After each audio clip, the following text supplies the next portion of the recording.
அன்றியும் பலவானை முந்தி கட்டினான் ஒழிய பலவானுடைய வீட்டுக்குள் ஒருவன் புகுந்து அவன் உடைமைகளை எப்படி கொள்ளையிடக்கூடும்? கட்டினனே ஆகிய அவன் வீட்டை கொள்ளையிடலாம். ஜெபிக்கலாம். நல்ல ஆண்டவரே, அப்பா ஸ்தோத்திரிக்கிறோம். கர்த்தருடைய வல்லமை, உடைய வார்த்தை என் மேல இறங்கட்டும். இது பிரயோஜனமாக இருக்கட்டும். கர்த்தர் ஆசீர்வதிங்க. இயேசுவின் நாமத்தில் பிதாவே. ஆமென். அல்லேலூயா. இயேசப்பா வாழ்ந்த நாட்கள்ல மத்திய சுவிசேஷத்துல 12ஆம் அதிகாரம் 29வது வசனத்துல சொல்றார், நீங்க பலவானாய் இருக்கிற ஒருவனை கட்டினால் அவன் வீட்டை என்ன செய்யணும்? அவன் கொள்ளையிடலாம். அப்படி கட்ட முடியலன்னா வீட்டை என்ன செய்யறது? கொள்ளையடிக்க முடியாது. உதாரணமாக திருடர்கள் ஒரு வீட்டில் போனா அந்த வீட்டில் யாரு ரொம்ப ஸ்ட்ரென்த்தா ஆம்பளை இருக்கிறாங்க, அவங்க என்ன பண்றாங்க? அதை தாக்கி அதுக்கப்புறம் என்ன பண்றாங்க? அந்த வீட்டில் இருக்கிறதுலாம் கொள்ளையடிக்கிறாங்க. அதுபோல கொஞ்சம் பலவீனமா இருக்கிறவங்களும் என்ன செய்யணும்? கட்டணும், அடிக்கணும். அடிச்சுட்டா அவங்க வீட்டில் இருக்கிறதெல்லாம் கொள்ளையடிச்சு. இன்னைக்கு இருக்கிற திருடெல்லாம் ரொம்ப வித்தியாசமா இருக்குல்ல. பகல்லே யாரெல்லாம் போய் என்ன பண்றாங்க? கொள்ளையடிச்சுட்டு வந்துடுறாங்க. அந்த காலத்துல எல்லாம் காவலாளிகள்லாம் இருப்பாங்கல்ல, பலவானா எல்லாம் போட்டு வச்சிருப்பாங்க. இன்னைக்கு இருக்கிற காவலாளிகள்லாம் வாட்ச்மேன் மாதிரி இருக்கிறாங்க. இன்னைக்கு வாட்ச்மேன் தான் எப்படி 60 வயசுல 65 வயசுல கடைசியா எல்லா வேலையும் முடிச்சவங்களுக்கு அந்த வேலை கொடுக்குறாங்கன்ட்டு தான் பண்றாங்க. ஆனா இயேசுவான நாட்கள்ல ஒரு சில நூற்றாண்டு, ஒரு சில வருஷத்துக்கெல்லாம் முன்னாடி பார்த்தீங்கன்னா நல்ல இந்த விவசாயம் பண்ணும்போதும் மற்ற எல்லா இடத்துலையும் காவலாளிகள் இருப்பாங்க. நல்ல தைரியசாலியாக இருப்பாங்க. நல்ல பலமுள்ள ஆட்களை என்ன பண்ணுவாங்க? வைப்பாங்க. அதுபோல இயேசப்பா சொல்றார், ஒரு வீட்டுக்கு பலவானா இருக்கிற ஒரு மனுஷன் காவல் இருக்கிறான், அவனை கட்டினாதான் அந்த வீட்டை நீங்க என்ன பண்ண முடியும்? கொள்ளையடிக்க முடியும். அப்படி என்று சொல்லு. அப்படின்னா இந்த உலகத்தில் உள்ள ஒவ்வொரு மனிதனையும் சாத்தான் என்ற பலவான் என்ன பண்றான்? கட்டி வச்சிருக்கான். அவனுடைய இருதயத்தை, ஆவிய, ஆத்மாவை எல்லாத்தையும் என்ன பண்றான்? பிசாசு கட்டி வைத்திருக்கான். அவங்க குருட்டாட்டத்தில் நடத்துறான். என்ன செய்யறாங்க, என்ன அவங்க செய்கிறது என்ன என்று அவனுக்கு தெரியல. இயேசப்பா சிலுவையில் அடிக்கும்போது சொன்னார், முதலாவது வார்த்தை என்ன சொன்னாரு? பிதாவே இவர்களுக்கு மன்னியும், இவர்கள் செய்கிறது என்னது என்று அறியாமல் செய்கிறார்கள். அதுபோல இன்றைக்கும் மனிதர்கள் தாங்கள் செய்கிற காரியம் என்னதுன்னு தெரியல. பிசாசு அந்த அளவுக்கு அவங்களை கட்டி வச்சிருக்க. இன்னைக்கு பார்த்தீங்கன்னா உலகெங்கிலும் பாவம் பெருகி இருக்கிறது. இந்த பாவத்திலிருந்து விடுபட மனிதனை மீட்டெடுக்க ஒரு மிகப்பெரிய ஆயுதமாய் நாம் எல்லாரும் மாறினாதான் சாத்தானை கட்டி என்ன செய்ய முடியும்? அவனுடைய உடமையாக இருக்கிற இதெல்லாம் நம்ம கொள்ளையிட முடியும். அல்லேலூயா. இன்னைக்கு கூட இங்க வந்திருக்கிற உங்கள் ஒவ்வொரு வீட்டிலையும் நீங்க சாதாரணமா நினைக்கிறீங்க. அடிக்கடி உங்களுக்கு சொல்லித்தரது நடனா, ஒவ்வொரு வீட்டிலையும் ஒவ்வொரு தெருவிலையும் எண்ணற்ற சாத்தானுடைய வல்லமைகள், சாத்தானுடைய செயல்கள்லாம் சூழ்ந்திருக்கு. ஆகவேதான் மனிதர்கள் பாவமானதே செஞ்சு செஞ்சு செஞ்சு, இப்போ உதாரணமா நான் சொல்றேன், எத்தனை குடிகாரர்கள் அவனுக்கு நல்லதை சொன்ன திருந்துறானா? ஏன்? போதை கொஞ்சம் தெரியும் போது அப்படியாங்க கண்டிப்பா நாளையிலிருந்து என்ன பண்ண மாட்டேன், செய்ய மாட்டேன் அப்படின்னு சொல்றான். அப்ப அவன் மனிதனா இருக்கிறான். ஆல்ரெடி மறுபடியும் காலையில அவனுக்குள்ள சாத்தானுடைய செயல்கள் இறங்கின உடனே அவன் என்ன பண்றான்? பாவத்தை செய்கிறான். ஏன்னா இது அப்போஸ்தலனாகிய பவுல் சொல்றார். ரோமருக்கு நிருபம் 7ஆம் அதிகாரத்தில் நீங்க படிச்சீங்கன்னா அவர் சொல்றார். ரோமருக்கு நிருபம்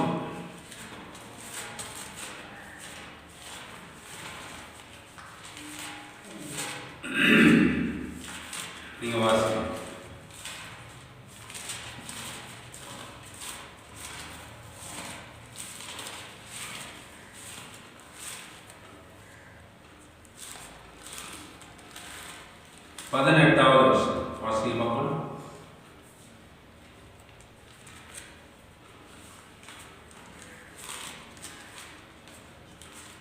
ரோமர் நிருபம் 7ஆம் அதிகாரம் 18வது வசனம்.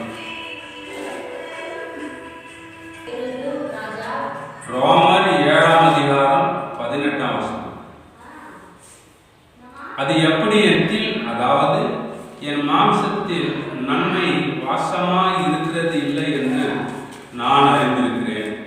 நன்மை செய்ய வேண்டும் என்கிற விருப்பம் என்னிடத்தில் இருக்கிறது, நன்மை செய்வதோ என்னிடத்தில் இல்லை. ஆதலால் நான் விரும்புகிற நன்மையை செய்யாமல் விரும்பாத தீமையே நான் செய்கிறேன். அந்தபடி நான் விரும்பாததை நான் செய்தால் நான் அல்ல, எனக்குள்ளே வாசமாய் இருக்கிற பாவமே அப்படி செய்கிறது. அல்லேலூயா, அல்லேலூயா. இப்போ உங்களுக்கு ஒன்று புரிஞ்சிருக்கும். என்னன்னா, அவங்க நல்லதை செய்யற எண்ணம் அவங்களுக்குள்ள இருக்குது.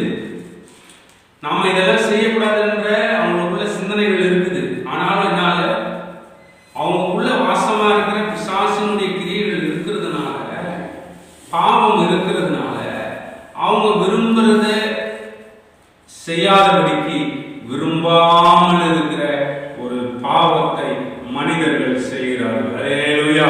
அவை பவுல் சொல்றார், விரும்பினதை செய்யாமல் விரும்பாததையே செய்கிறேன், நான் அல்ல, எனக்குள்ள இருக்கிற பாவம் அப்படி செய்கிறது. அல்லேலூயா. அப்ப மனிதனாக இருக்கிற நாம பிசாசின் வல்லமை காட்டிலும் ரொம்ப சின்னவங்க, நம்ம பலன்லாம் கம்மி. ஆகவேதான் இயேசப்பா இந்த உலகத்தில் வந்தால் ஒரு மனிதனுக்கு பலன் தருகிறார். அவனை சத்ருவின் வல்லமை ஜெயிப்பதற்கு ஜெயிக்கிற மனிதனாய் அவனை நிலைநிறுத்துகிறார். அல்லேலூயா. அவனுக்கு ஒரு பெரிய சப்போர்ட்டா இருக்கிறார். இப்போ ஒருத்தர் அடிக்கிறதுனா கஷ்டம், 2 பேர் சேர்ந்து ஒருத்தர் என்ன பண்ணலாம், அடிச்சிடலாம்ல. அப்ப நாம ஒருவனாய் இருந்து அவனை ஜெயிக்க முடியாது. நம்ம கூட இயேசுவின் நாமமும் இயேசுவின் ரத்தமும் இயேசப்பாவுடைய வல்லமையும் நமக்கு சப்போர்ட் இருக்குமானா சாத்தானுடைய வல்லமையை நாம் ஜெயிக்கலாம். அல்லேலூயா. பாவத்தை நாம் ஜெயிக்கலாம். அல்லேலூயா.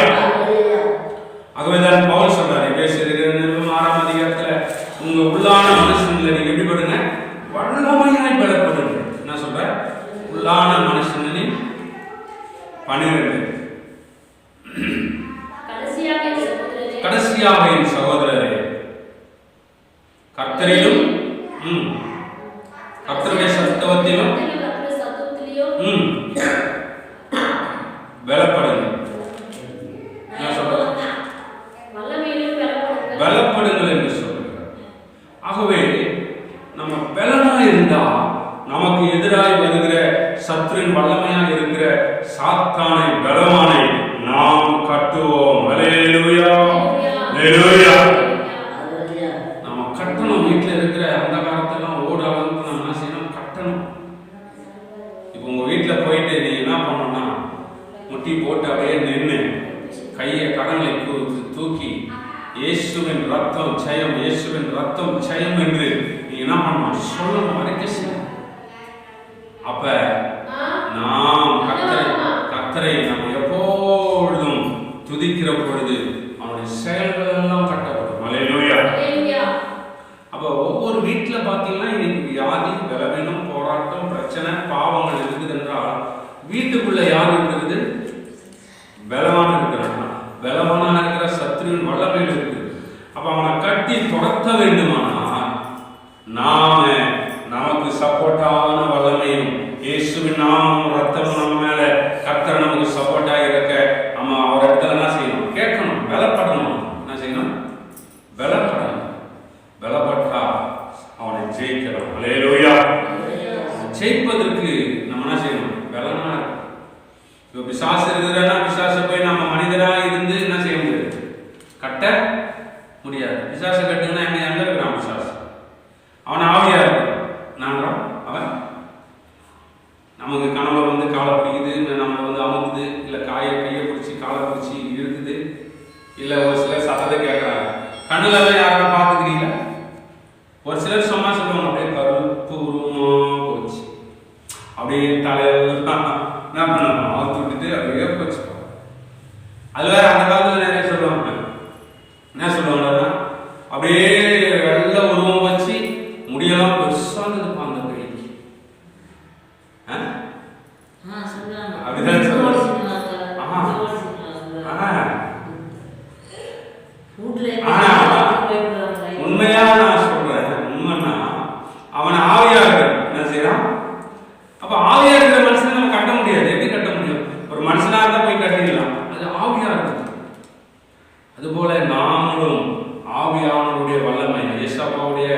வல்லமை நமக்கு ஏற்று பெற்றுக்கொண்டா அவனை கட்டலாம். அல்லேலூயா, அல்லேலூயா. Thank you. எபேசியர் 6:11 பட்சத்துல திராணி உள்ளவர்களாக நீங்க மாறுங்க. என்ன செய்யணும்? திராணி உள்ளவர்களாக மாறணும். இப்ப அதுக்கேற்ற பலன் உள்ளவர்களாக, திராணி உள்ளவர்களாக நாம் என்ன செய்யணும்? மாறணும். ஆகவே அப்படி மாறினா இந்த சாத்தானை நம்ம ஒரு வீட்டில இருந்து கட்டணும். அல்லேலூயா. ஒரு சில வியாதிகள், ஒரு சில பிசாசின் பிரச்சனைகள்லாம் சரீர பிரகாரமா இருக்காது. இதெல்லாம் பிசாசு கொண்டு வரதா இருக்கு. ஒவ்வொரு வீட்டில் இருக்கிற போராட்டம், பிரச்சனைகள், பற்றாக்குறை, வறுமை, தரித்திரம் கொண்டு வர்றதெல்லாம் யாரு? பிசாசு தான். ஒரு சிலர் சொல்லுவாங்க, எவ்வளவுதான் சம்பாதிச்சாலும் முன்னேறவே முடியல, ஜானியாருன்னா முழம் சரகுதுன்னு. அப்ப இதெல்லாம் சாபம் என்ற பிசாசு கொண்டு வருகிறது. சாபம். அவ்வளவு சம்பாதிச்சாலும் இப்போ ஒரு சிலர் பார்த்தீங்கன்னா வாரம் ஃபுல்லா சம்பாதிப்பாங்க. சனிக்கிழமை சம்பளம் வாங்கினா திங்கக்கிழமை வேலைக்கு போகிறதுக்கு துட்டு இருக்காது. எல்லாம் காலியா எல்லாம். இப்போ மாசம் 10ஆம் தேதி சம்பளம்னா 20ஆம் தேதி வந்தா எல்லாரும் சொல்ற ஒரே வார்த்தை, மாசம் கடைசி ஆயிடுச்சு. என்ன சொல்லுவாங்க? மாசம் கடைசி. அது போல இதெல்லாம் கொண்டு வருகிறது சாபம். சாபம் என்ற பிசாசு கொண்டு வரும். அறியாம என்ன செய்யறன்னு மனிதனுக்கு தெரியல. அந்த சாத்தானுடைய வல்லமையெல்லாம் கட்டுவதற்கு நாம் பலனுள்ளவர்களாக இருக்கணும். அல்லேலூயா, அல்லேலூயா.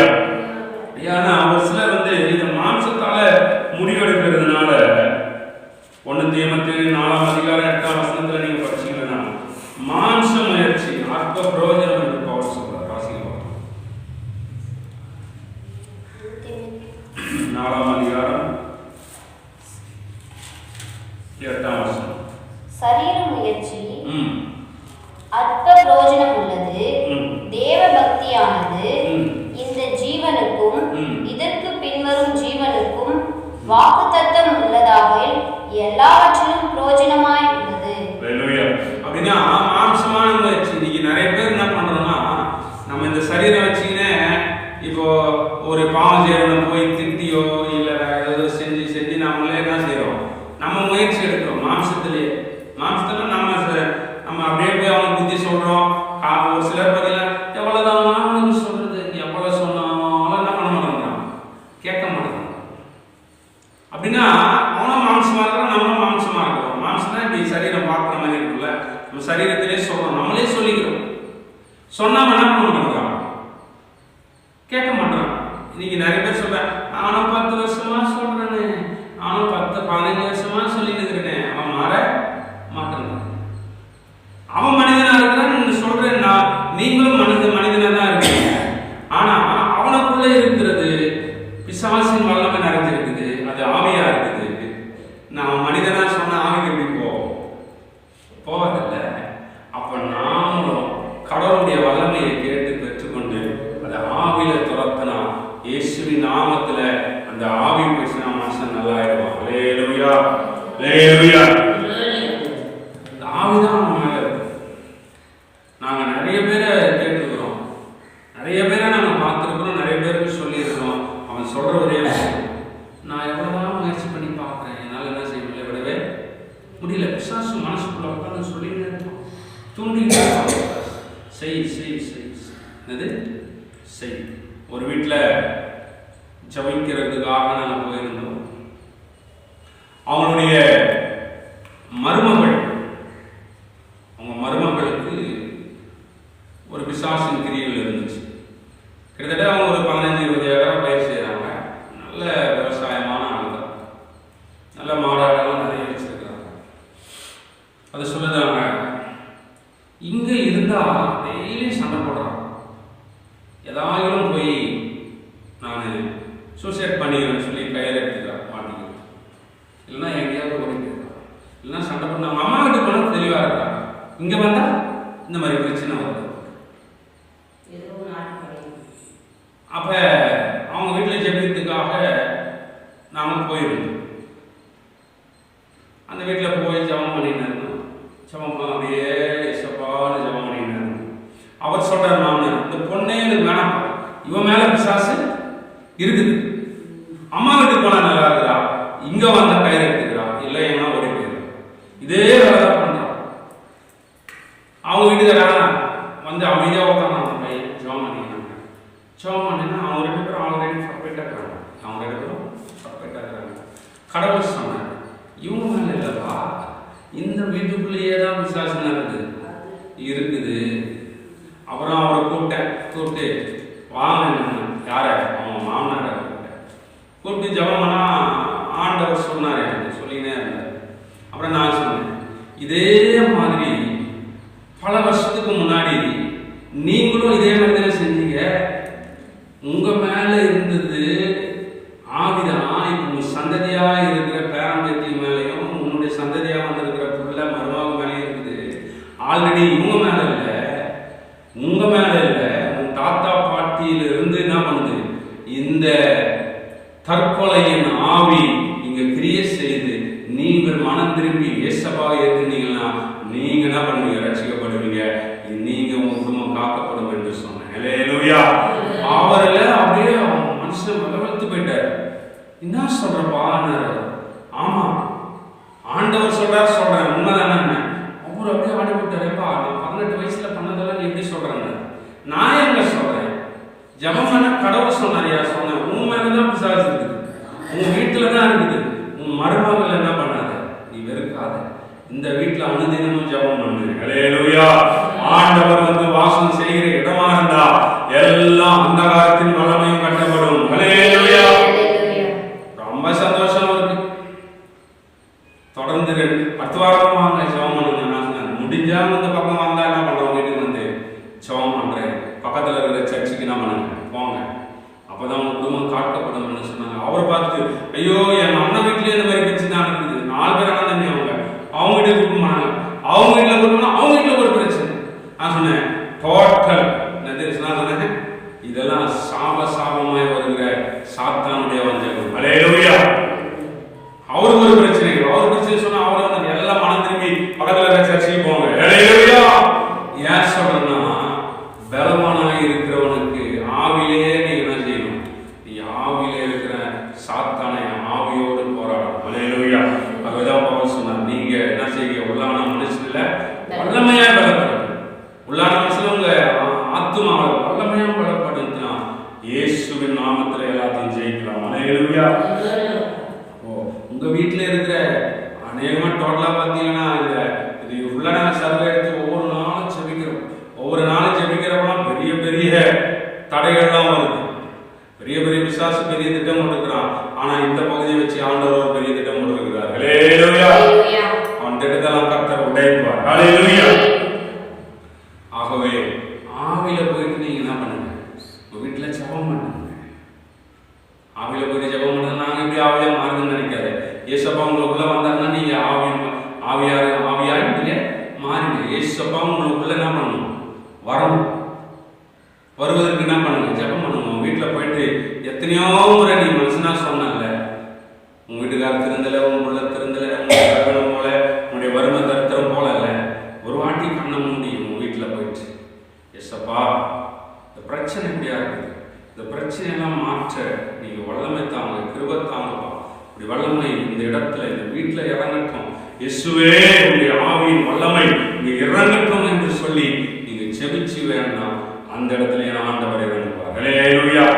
ஒரு பெரிய மாற்றம் உங்க குடும்பத்தில் வரும், பெரிய மாற்றம் உங்களுடைய பிள்ளைகளுடைய வாழ்க்கையில் வரும், பெரிய மாற்றம் கணவனுடைய வாழ்க்கையில வரும். என் கர்த்தர் ஒரு மிகப்பெரிய அதிசயத்தை செய்வார். சாத்தானை நாம் கட்டினா அவனுடைய உடமையை நாம் கொள்ளையிடலாம். ஹல்லேலூயா. உங்க வீட்டில் இருக்கிற பிள்ளைய, கணவன், உன்னுடைய பேரன் பேத்திகளாம் நீங்க காப்பாற்றுவதற்கு சாத்தானை கட்டினாதான் அவன் என்ன பண்ண முடியும், உங்களுடைய சொந்தமாக இருக்கிற பொருட்களை நீங்க மீட்டெடுக்க முடியும், சொந்தமாக இருக்கிற ஜனங்களை மீட்டெடுக்க முடியும் என்று ஆண்டவர் அந்த நாள்ல சொன்னார். என்ன பண்ணுங்க, நீங்க பலவானை கட்டினாலுடைய உடைமைகளை ஒன்றும் கொள்ளையிட முடியும்.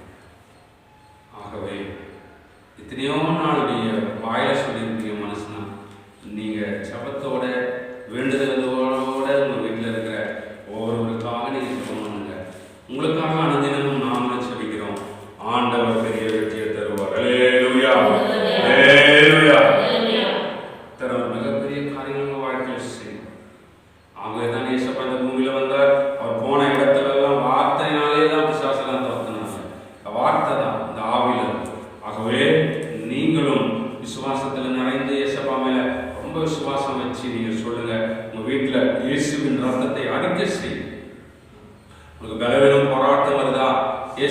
வசனத்தை ஒரு 50 முறை என்ன பண்ணேன்? அறிக்கை செய்யுங்க. உங்களுக்கு ஆரோக்கியமும் நன்மையும் ஆசீர்வாதமும் என் ஆண்டவர் தருவார். அல்லேலூயா. அப்படி தரும்படியாக நம்ம ஸ்தோத்திரம் பண்ணுவோம். ஸ்தோத்திரம் ஸ்தோத்திரம் ஸ்தோத்திரம் ஸ்தோத்திரம் ஸ்தோத்திரம் ஸ்தோத்திரம். ஓ தேங்க்யூ. இந்த நாளில் கூட எல்லாரும் கண்களையும் மூடி ஒரு நிமிஷம் நாம் செபிக்கலாம். ஏசப்பா, இத்தனை நாள் விளைவினம் போராட்டம் உண்டு, போராட்டமான குடும்பம் உண்டாகும், ஆபத்திலிருந்து நம்ம விடுதலையாக வெற்றி பெற என் கர்த்தரைகளுக்கு உதவி செய்ய என்று சொல்லி, ஓ தேங்க்யூ. நீங்கள் வேண்டும், உங்களுடைய சூழ்நிலை உங்களுக்கு நன்றாக தெரியும். ஓ தேங்க்யூ. ஆண்டவருடைய வல்லமையான காலம் உங்கள் வீட்டில் உங்கள் மேலே, ஓ தேங்க்யூ, இறங்க வேண்டுமாக நீங்கள் வேண்டிக் கொள்ளுங்க. உங்களுக்காக நாங்கள் செபிக்கிறோம். ஏசப்பா அவர் விடுதலை தருவார். நிச்சயமாய் அவர் விடுதலையின் நாயகன். அவர் வெற்றியை தருகிறவர், ஜெயத்தை அனுப்புகிறவர். ஓ தேங்க்யூ. மிகப்பெரிய காரியங்களை கர்த்தர் இந்த நாளில் செய்வார். ஹல்லேலூயா. ஓ தேங்க்யூ லார்ட். ஹல்லேலூயா. ஹல்லேலூயா. ஓ தேங்க்யூ லார்ட். ஹல்லேலூயா. ஓ தேங்க்யூ லார்ட். கர்த்தாவே ஸ்தோத்திரம். ஸ்தோத்திரம் ஆண்டவரே. ஸ்தோத்திரம் ஆண்டவரே. ஓ ஷபா தியாரா பாதல தபா தியாரா வந்தல தபா. ஓ மகிமை மகிமை மகிமை மகிமை மகிமை. அன்பு நிறைந்த நல்ல ஆண்டவரே, நன்றியோடு நாங்கள் துதிக்கிறோம்ப்பா. ஓ இந்த நாள் ஆண்டவரே, ஷபா ஸ்தோத்திரிக்கிறோம் ஸ்தோத்திரிக்கிறோம்ப்பா. நீ சொன்ன வார்த்தை ஆண்டவரே, வெளவானை முந்தி கட்டினான் ஒழிய ஆண்டவரே உன்னுடைய உடமைகளை கொள்ளையிட முடியாது என்று சொன்னீங்களப்பா. ஓ ஒவ்வொரு குடும்பத்துல ஒவ்வொரு ஜீவத்துக்கு விரோதமாக, ஒவ்வொரு குடும்பத்துக்கு விரோதமாக, ஒவ்வொரு ஆத்மாவுக்கு விரோதமாய் ஆண்டவரே இந்த பகுதியில் இறங்கி போராடுகிற எல்லா வெளவானை நாங்கள் ஒரு மனதோடு இப்பொழுதே கட்டுகிறோம். அநேக வீடுகளில் ஒரு பெரிய மாற்றம், அநேக மனிதன் மனுஷிக்குள்ள ஒரு மிகப்பெரிய வெற்றி, ஒரு மிகப்பெரிய விடுதலை இந்த இயேசுவின் நாமத்தினால அது கிடைக்க வேண்டுமா செபிக்கையா. என் ஆண்டவர் இறங்கி வருகிறார்கள், ஒவ்வொரு வீட்டிலே இறங்குகிறார்கள். முடியாத கணவன்களை கர்த்தர் கொடுகிறாக, மகன்களை கொடுகிறாக. அவருடைய ஆண்டவரே எல்லா பழக்க வழக்கங்கள் இயேசுவின் நாமத்தினால எல்லாம் மாறட்டும். ஓ ஷபா தியாரா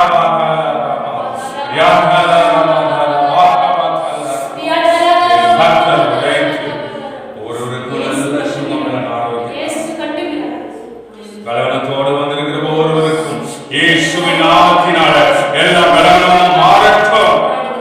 என் கர்த்தர் வெற்றியை தான், ஜெயத்தை தான், ஜெயத்தை தான், ஆசீர்வாதமாய் தான் வல்லமை சூழ்ந்து இருக்கட்டும். இந்த வாரம் முழுவதும் இவர்களை அழைத்து நீங்கள் பாதுகாத்துக் கொள்ள முடியாமல் செபிக்கிறோம்.